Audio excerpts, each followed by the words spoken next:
Hello everyone, कैसे हैं आप सब। आज की मेरी इस वीडियो में मैं बात करूंगा एक कॉमन क्वेश्चन को लेके। ये क्वेश्चन बहुत से लोग मेरे को भी पूछते हैं और आप लोगों को भी डाउट होता है, बहुत से कोचेस को भी ये क्वेश्चन पूछा जाता है। क्वेश्चन सिंपल सा है कि सर मैं तो सिर्फ घर का खाना खाती हूँ या मैं सिर्फ घर का खाना खाता हूँ, मैं तो जंक फूड भी नहीं खाता, तो मैं फिर मोटा क्यों हो जाता हूँ या मैं अनहेल्दी क्यों हो जाता हूँ। मैं तो बाहर का कुछ भी नहीं खाता हूँ, मैं सिर्फ घर का खाना ही खाती हूँ। तो हम इस पे आज बात करेंगे। तो मेरे को जब भी कोई क्वेश्चन पूछता है तो मैं हमेशा यही बात कहता हूँ जो मैं आज इस वीडियो में कहने वाला हूँ। जिन लोगों को लगता है कि वो सिर्फ घर का खाना खाते हैं और तब भी वो मोटे हो रहे हैं या अनहेल्दी हो रहे हैं, तो इसका ये नहीं है कि मतलब अगर आप बाहर का नहीं खा रहे हो, आप घर का खा रहे हो तो मतलब आप फिट रहोगे। मेन बात ये है कि आप बाहर खाओ घर में खाओ, कोई उसमें कोई डिफरेंस नहीं है। बात है एक बैलेंस्ड डाइट की। आपको क्या लगता है जो हमारा इंडियन टिपिकल घर का खाना है वो एक बैलेंस्ड डाइट है? चलो कुछ लेवल तक हम मान भी सकते हैं। अगर हम राजमा चावल की बात करें, हम चने और वाइट चने और हम बोल रहे हैं अगर चावल की बात करें तो हम बोल सकते हैं कि उसमें हमें प्रॉपर अमाइनो एसिड्स मिल जाते हैं जितना हमारी बॉडी के लिए प्रोटीन जरूरी होता है। बट स्टिल अगर आप सोच रहे हो कि आप घर का खाना खा रहे हो तो मैं मोटी क्यों होती हूँ, उसका रीजन ये है कि घर का खाना बैलेंस डाइट नहीं है।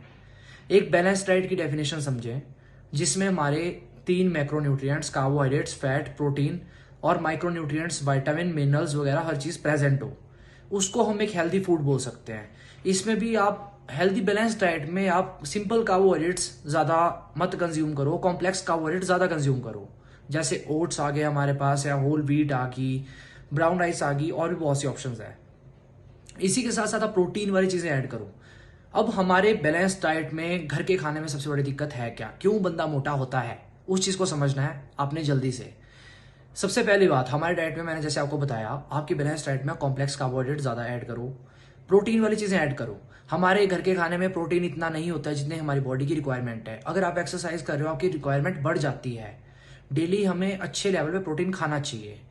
इसके लिए हम क्या कर सकते हैं, अपने घर के खाने को ही अगर बैलेंस डाइट बनाना है, हम उसमें कुछ प्रोटीन सोर्सेज ऐड कर सकते हैं। फॉर एग्जाम्पल हम डिनर में ऐसा रख सकते हैं कि हम डिनर में एक डाइट हम प्रोटीन डाइट ही कंज्यूम करेंगे। सपोज डिनर में आप पनीर बना रहे हो या चिकन बन रहा है या एग्स या कुछ भी, ब्रेकफास्ट में आप एग्स खा रहे हो, तो इंडिया में तो होता ही है कि तीनों टाइम लोग दाल चावल दाल चावल दाल चावल सब्जी पे ही जिंदा रहते हैं।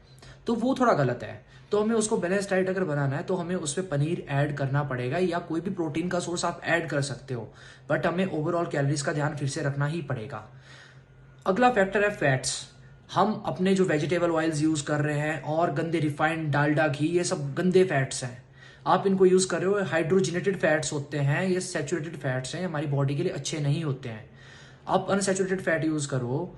आप हेल्दी फैट्स में बादाम आ गए, ऑलिव ऑयल, कोकोनट ऑयल आ गया, सरसों का तेल is still acceptable, ghee is acceptable. आप इन चीजों को यूज करोगे, आप फिश ऑयल कैप्सूल्स खा सकते हो, आपको कभी भी और किसी चीज की जरूरत नहीं पड़ेगी। तो एक बैलेंस डाइट में आपको कॉम्प्लेक्स कार्बोहाइड्रेट्स, प्रोटीन के सोर्सेज और हेल्दी फैट के सोर्सेज ऐड करने हैं। साथ ही साथ आप फ्रूट्स खाओ, वेजिटेबल्स खाओ, वेजिटेबल्स लोग नहीं खा रहे हैं, उसमें आपको विटामिन मिनरल आपका वहां से पूरा हो जाता है। सो ओवरऑल बात यह है कि जरूरी नहीं आप घर का खाना खा रहे हो तो आप मोटे पतले नहीं होंगे। आपको एक बैलेंस डाइट खानी है। बात वो है जो हमारे इंडियन लाइफस्टाइल में लोग नहीं खाते हैं। अगर हम घर का खाना, अगर हमारी बैलेंस डाइट होती तो इंडिया में 90-95% पॉपुलेशन ओवरवेट या अंडरवेट क्यों होती?